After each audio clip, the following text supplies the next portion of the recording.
dear viewers. I am a global nationalist. I support nationalism in my country, India, and in all countries around the globe. Today, I'm going to be talking about nationalism in the Quad, and I'm going to be talking about how the Quad has evolved from its beginnings to the current state. Let's begin. Well, let's first start where it all began in 2004. Yes, that's right. The Quad was not officially a thing then, but India, Australia, Japan, and America did work together during the tsunami of 2004, which attacked the Southeast Asian countries and India. Uh, and so all these four countries worked together to provide disaster relief. And then in 2007, the Prime Minister of Japan, Shinzo Abe, thought of the idea of making the four countries group, a security group. He presented this idea in the Indian Parliament that for the four countries should unite and work together to make sure that China does not become aggressive. He didn't deliberately say that, but that was the implicit meaning. And so the grouping was formed. India, Japan, Australia, and America did meet up together, but China launched a formal diplomatic protest against this and to in all the countries. And so the first country to leave was Australia, and one by one, the Quad countries just dissipated, and the Quad as an idea uh, went away. Then it was reborn in 2017. I'll talk about the evolution of the Quad and I'll analyze its growth from 2017 to 2022. Like I said, it was reborn in 2017 when the first formal official level meeting was held in Manila on the sidelines of the Asean summit. Now, after this meeting, there was no joint statement between all the countries, but each of the countries gave their own statements except for Japan. So, this is what the Indian side said, that they discussed cooperation for promoting peace, stability, and prosperity in the Indo Pacific region. That free, open, and prosperous and inclusive region serves the interests of all, and also on the challenges of terrorism and proliferation linkages. The Australian Foreign Ministry said that they gave their support for the freedom of navigation and overflight, increased connectivity, countering terrorism, upholding maritime security in the Indo Pacific. The U.S. State Department said that countries agreed to cooperate to denuclearize North Korea, and they were committed to deepening cooperation based on the foundation of their shared democratic values and principles. Now, here we can see what were the founding um, desires of each of the three countries for the Quad. India was most concerned with making the Indo-Pacific region peaceful and open. Peaceful meaning that was a point to China to not be aggressive towards its neighbors. Free and open means that countries should be allowed to send their ships and across the ocean uh, without being harassed by any country. And about terrorism, that is with reference to Pakistan and proliferation linkages. I'm not sure what this refers to, but I think it simply refers to the proliferation of arms amongst terrorism, which happens in Pakistan.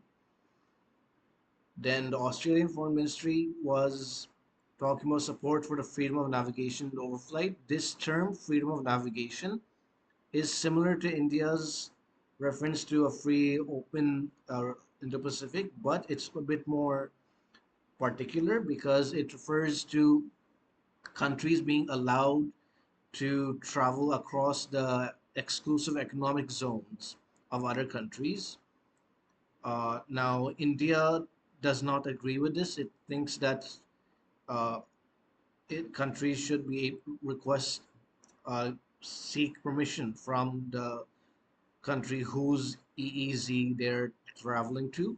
But Australia disagrees with that. It thinks that uh, permission is not needed. That's why Australia included this, but India didn't. Increased connectivity means simply making each of their countries more connected with each other in terms of like communication and uh, trade and commerce, etc. And countering terrorism is also, I guess, supporting India against Pakistan and upholding maritime security. Refers to, I think, how China was uh, trying to send do illegal ship fishing and generally attacking the ships and vessels of the Asean countries such as the Philippines and Indonesia. And the US State Department said that the countries agreed to cooperate to denuclearize North Korea.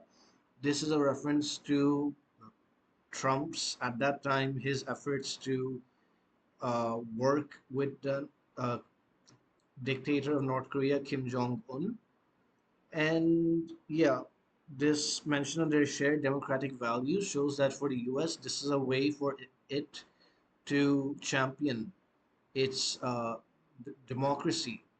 So here you can see Modi, Abe, and Trump, and I think this might be the Australian Prime Minister, but I'm not sure. Anyway, this was during the ASEAN summit. Uh, then the senior officials from the Quad countries met again on the sidelines of a meeting. Uh, the Japanese statement said that the four countries have a shared objective with regards to connectivity in the Indo-Pacific region. The Indian statement said that they will continue to partner with other countries for a shared vision of a peaceful, secure, and prosperous Indo-Pacific. They would work with the Quad countries in maritime cooperation in the region. The US, Australian, and Japanese statements said they support the freedom of navigation in the Pacific. The Quad countries would continue to meet regularly.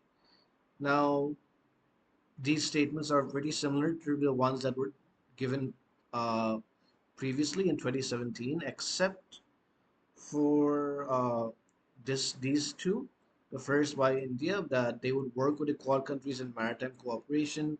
Means that they will work to collect for in maritime area like such as fishing, getting resources, mapping out the ocean, and also preventing China from overfishing and conducting illegal fishing activities in the South China Sea. And the Quad countries would continue to meet regularly. This shows that at this point in 2018, the Quad was beginning to get serious. And here you can see that no mention of North Korea was given. This is because this was the year or sometime around this meeting, Trump had visited North Korea and tensions between both countries were reducing. So probably that's why they didn't mention North Korea. Yeah, so it was held during the East Asia Summit in Singapore. 2019 was the first time the minister level meeting was held. It was held in New York between the foreign ministers of the Quad. An official at the US State Department told The Hindu that their close cooperation on counterterrorism, mentoring, assistance and disaster relief, airtime security, cooperation, development, finance, and cybersecurity efforts was a highlight of the discussions. Now, uh, why I've only mentioned this statement is because I could not find statements from the other three countries. So, this is the next big step that the Quad took, getting foreign ministers to meet. And the US statement shows that they will continue to focus on the same issues such as counterterrorism, but and cooperation, but also on others such as development, finance and cybersecurity efforts, disaster relief. This shows the fact that they're going to disaster relief. showed how they were going back to the roots of the Quad. Development, I think, was a reference to the infrastructure development that they were planning to do for the region, but there were no concrete a- a- actions planned, no specific projects.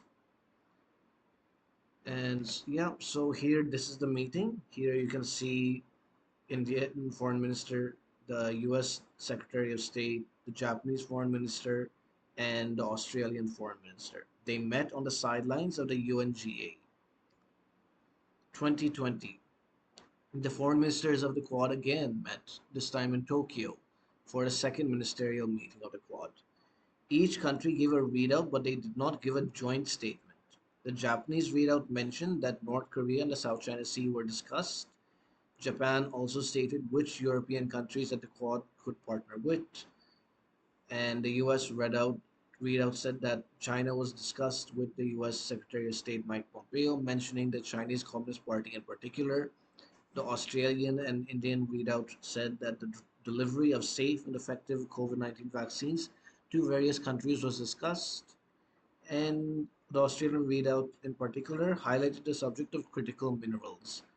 So this means that what the Japanese were talking about North Korea, because at this time in 2020, North Korea had again started firing missiles, and the South China Sea was talking about how China was trying to get build islands. No, not was trying. They had already built islands, but was militarizing them illegally in open waters, which are international waters, and was trying to claim that the South China Sea was belonging to it, which is an illegal. Not to make more members, but simply to get the Quad to work with other countries, such as European countries.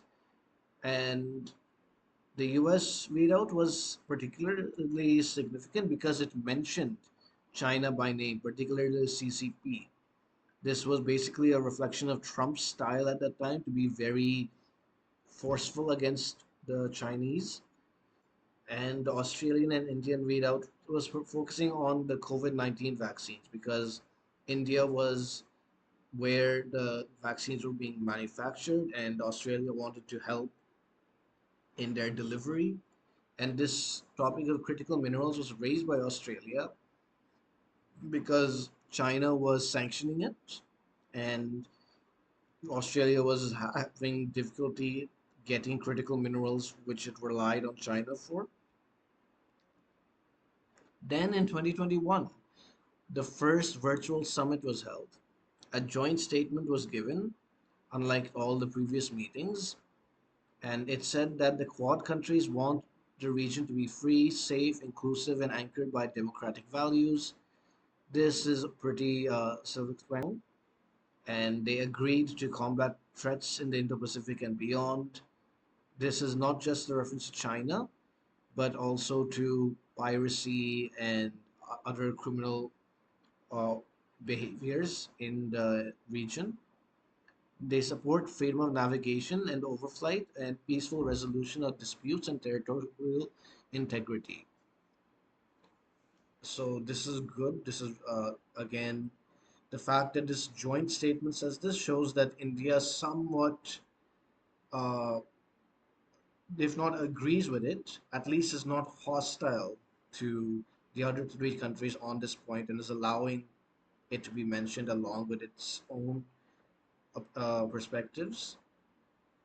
Then the countries pledged to respond to the economic and health impacts of the COVID-19 pandemic. They would donate 1.2 billion vaccines globally. This program will be called the Quad Vaccine Partnership, which works under the Quad Vaccine Experts Group, and this they also called for reform of the World Health Organization. This was a reference to how the WHO had failed to alert countries quickly enough about the pandemic, and that it was being biased towards China, but called for all countries to abide by the United Nations Convention on the Law of the Sea. This is a reference to China's, again, their nine dash line on the South China Sea, where they claim the South China Sea as their territory, violating the territories of other countries like Malaysia, Indonesia, and the Philippines. And they're basically saying that this goes against the UNCLOS, and they want China to abide by it because China itself is signatory to the UNCLOS. They said that they will establish a climate working group to strengthen climate actions globally on mitigation, adaptation, climate finance, etc. And they also said that they will establish a critical and emerging technologies working group in March, and their experts and senior officials will meet regularly, and their foreign ministers will converse often and meet at least once a year. They agreed to hold an in-person summit by the end of the year. So, yeah, this shows that this virtual summit was not just a one-off, but the Quad's officials and foreign ministers would meet regularly, and they were going to have an in-person summit by the end of the year. So here is the first Quad virtual summit. This is from the uh, Biden speaking. You can see Japan, India, and Australia. Then in 2021, in September, was the in-person summit. The US hosted the other three leaders at the White House. The Quad again gave a joint statement. On COVID-19, they said that since launching the Quad vaccine partnership, they have expanded safe and effective vaccine manufacturing capacity, have donated vaccines from the national supplies. The Quad Vaccine Experts Group met regularly to keep up with the latest trends of the pandemic. The Quad has donated 79 million doses of vaccines to Indo-Pacific countries. So yeah, this is great. This shows that they're quickly moving forward. And the Quad also committed to better preparing their countries and the world for the next pandemic. They will jointly build and conduct at least one pandemic preparedness exercise in 2022. Now, not just focusing on this pandemic, but are also preparing for the next pandemic. Please mention so in the comments. Then, in infrastructure, the Quad will build on the G7's announcement of Build Back Better World. This is with reference to the G7 meeting in 2021 when the leaders of the G7 agreed to uh, conduct and fund infrastructure projects in the Indo-Pacific region and also in Asian countries and Europe, basically trying to counter China's One Belt, One Road policy, uh, not policy, the infrastructure project.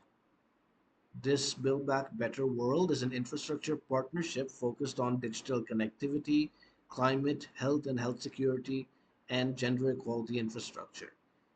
The Quad will rally expertise, capacity, and influence to strengthen ongoing infrastructure initiatives in the region.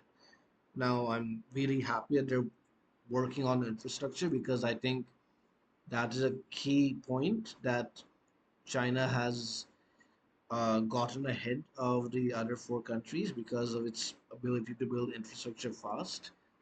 And it's also caused countries in the region to get into debt traps because they're not able to repay the loans that China's banks have lent them for building the infrastructure. My only problem with this is this term, gender equality infrastructure. There's no such thing. Infrastructure is built for everyone, and anyone can use it.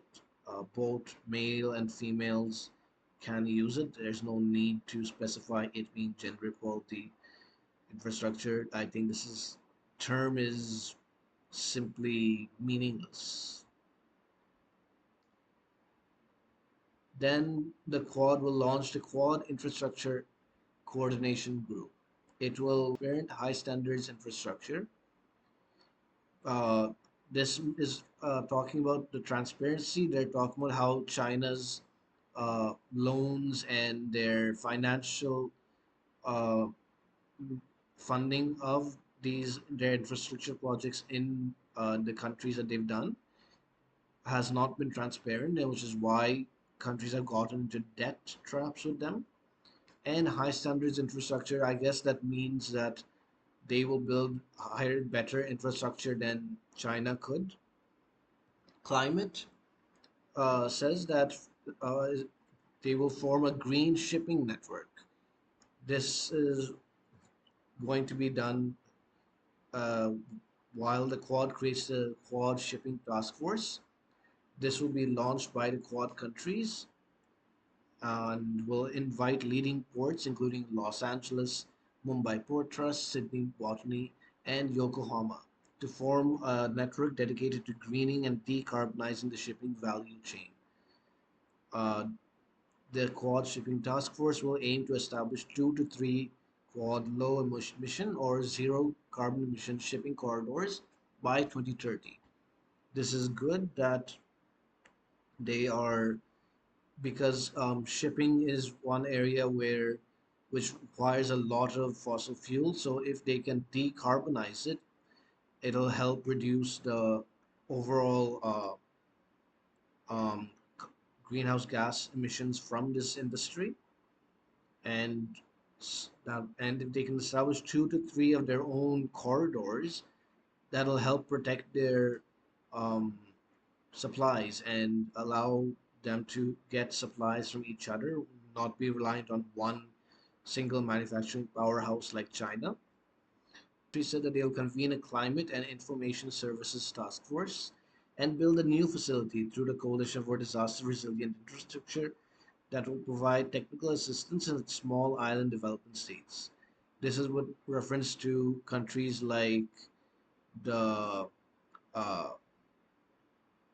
I'm not able to remember the name, but countries that are suffering from rising sea levels and might be drowned if they don't build their better infrastructure. And people to people exchange in education. This is they here they talked about the Quad Fellowship. They said that they will sponsor 100 students per year, 25 from each country, to pursue master's and doctoral degrees at leading STEM graduate universities in the United States. Schmidt Futures, a philanthropic initiative, says that they will operate and administer the fellowship program in consultation with a non-governmental task force comprised of academic, foreign policy, and private sector leaders from each Quad country. So this shows that this will be mainly administered by without government interference, and that the governments of the 4 countries are simply going to give the outline and do but the details will be done by this NGO, and it'll be overseen by experts from each Quad country. This is a really good initiative. Students in each of these 4 countries, and maybe we could see collaborations between the 4 countries about technology, and we can see more innovation, and maybe the companies can work together. Maybe startups can be start fund created by, say, somebody from Australia and selling to India, who is using technology from Japan, and Japan could be using software from the United States. You never know. Like, it could be a really uh, explosive initiative. Then in the critical and emerging technologies sector, together and interchange with each other. They will also launch Semiconductor Supply Chain Initiative. Quad countries will launch a joint initiative to match capacity, identify vulnerabilities, and bolster supply chain security for semiconductors and their vital components. This shows that they know that they have capacity but also have vulnerabilities, and are going to make sure that semiconductors are available to each of their countries, and that they don't have any supply chain issues. Uh, yeah, then the cybersecurity, the Quad will launch a Quad Senior Cyber Group.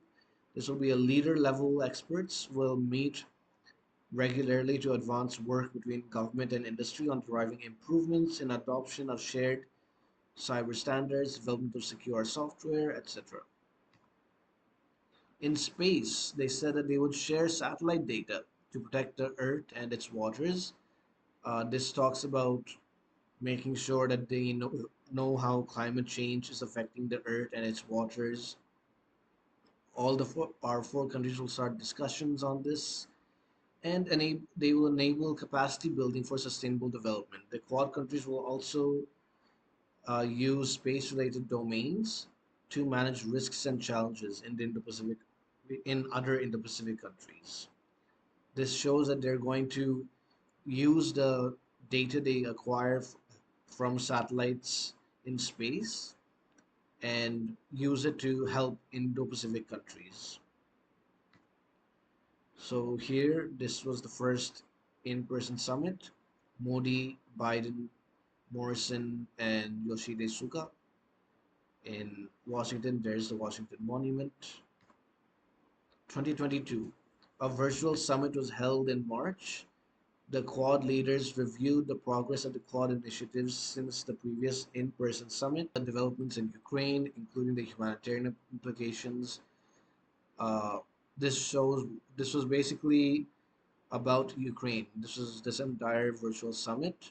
It shows that how the Russia's invasion of Ukraine created such an impact because they were worrying that Russia can invade Ukraine, maybe China will invade Taiwan. But India took a neutral stance, did not blame Russia for it, and simply said that there must be peace. And PM Modi also stressed that the Quad must remain focused on promoting peace, stability, and prosperity in the Indo Pacific region. He also called for concrete forms of cooperation within the Quad in areas like disaster relief, debt sustainability, supply chains, clean energy, connectivity, and capacity building. So here they are. You can see that Suga was left the prime minister's position after Japanese Prime Minister Fumio Kishida was elected.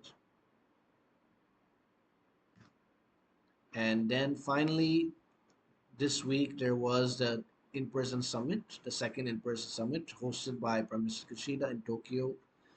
The joint statement was given. In the first year, the Quad established its agenda, and in the second year, the Quad committed to delivering on its promise. Peace and stability. They discussed their collective responses to the conflict in Ukraine and the ongoing tragic humanitarian crisis and assessed its implications for the Indo Pacific. Again, this is a reference to how Russia's invasion of Ukraine might cause China to invade Taiwan. And they reaffirmed their support for ASEAN centrality in the Indo Pacific and for the practical implementation of the ASEAN outlook on the Indo Pacific.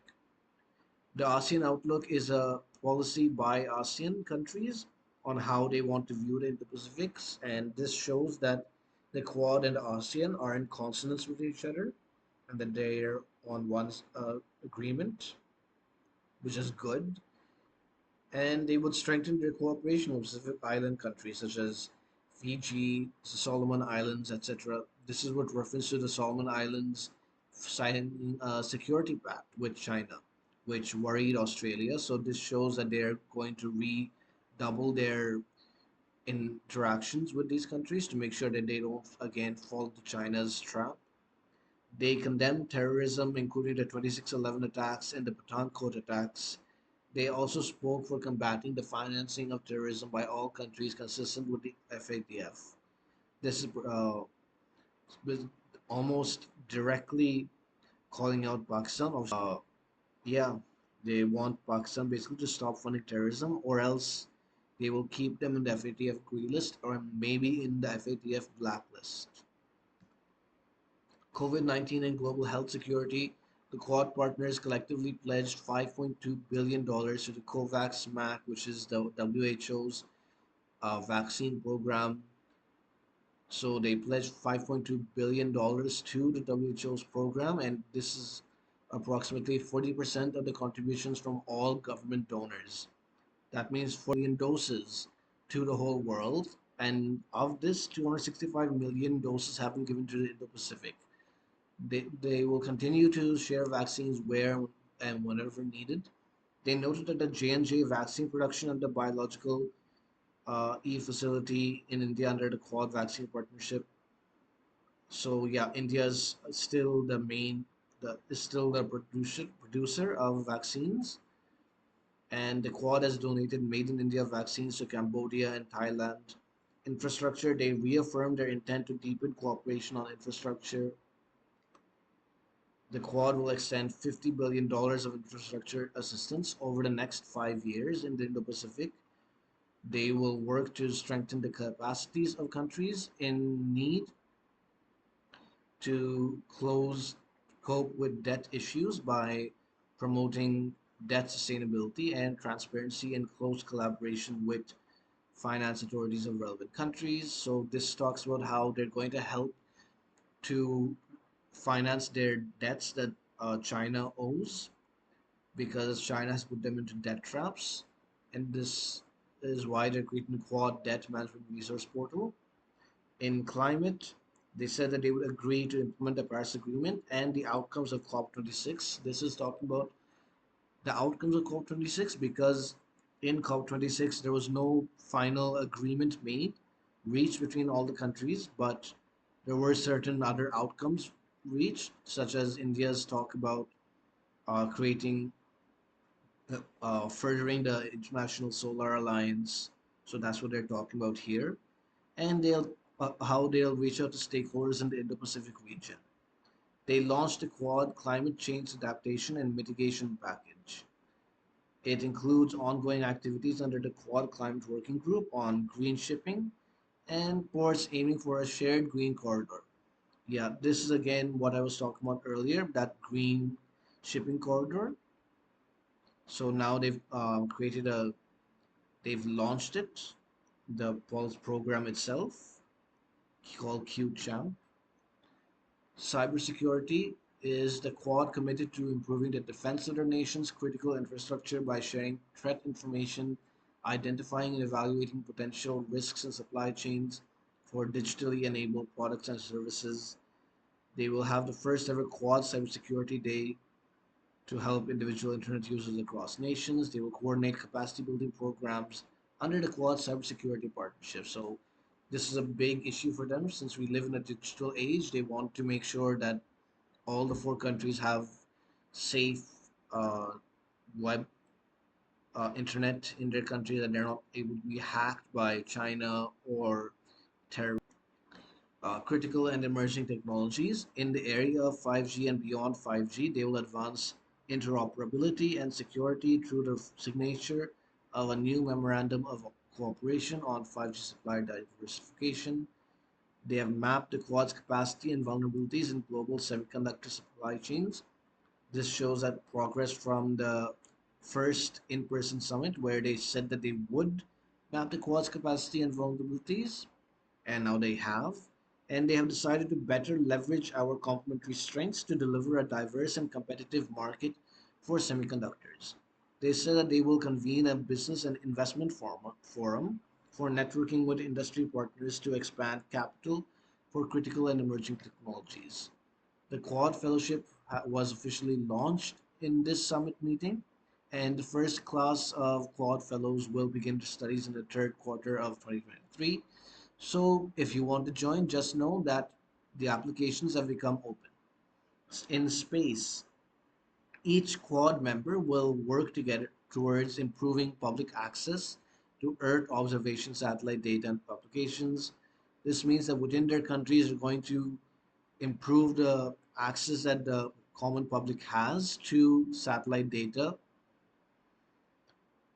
and they will endeavor to share space-based civil observation data along with providing a quad satellite data portal. This means that there'll be one single data portal where the quad countries can share their satellite information, and that this will have aggregate links to their respective national satellite data resources. So I guess this will be like a website or an online portal where you can see the common data in one place, and then you can also click links to go to the various space websites of the each of the four countries.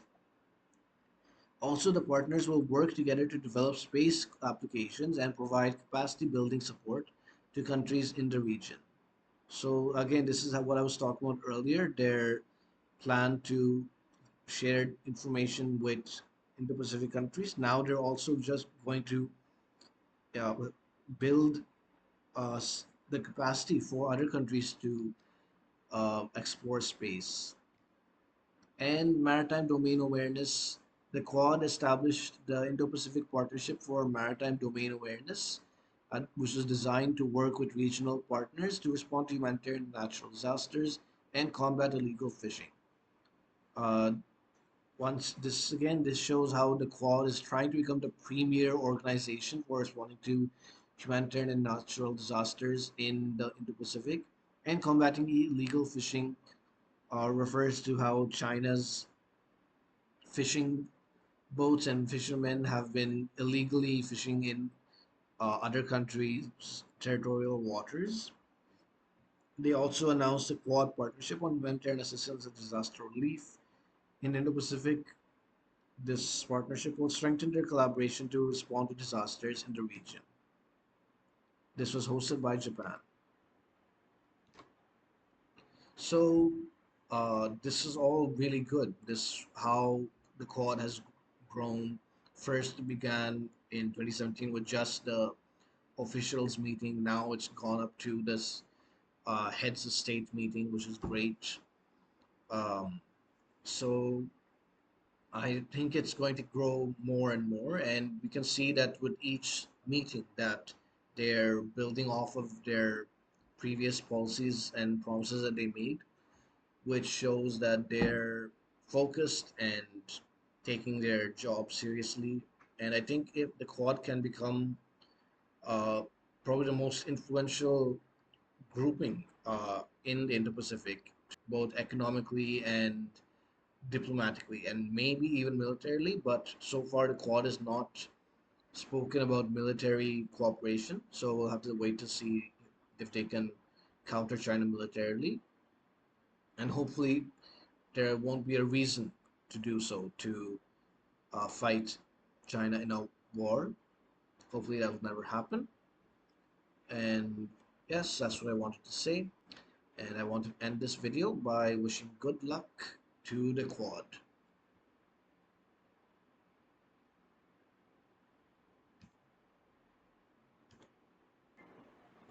Well, I hope you liked that video. If you want to see other videos about the Quad, click here. If you want to see my previous video, click here. If you want to see the sources I use for this video, click the links in the description below. Thank you for watching. Vande Mataram.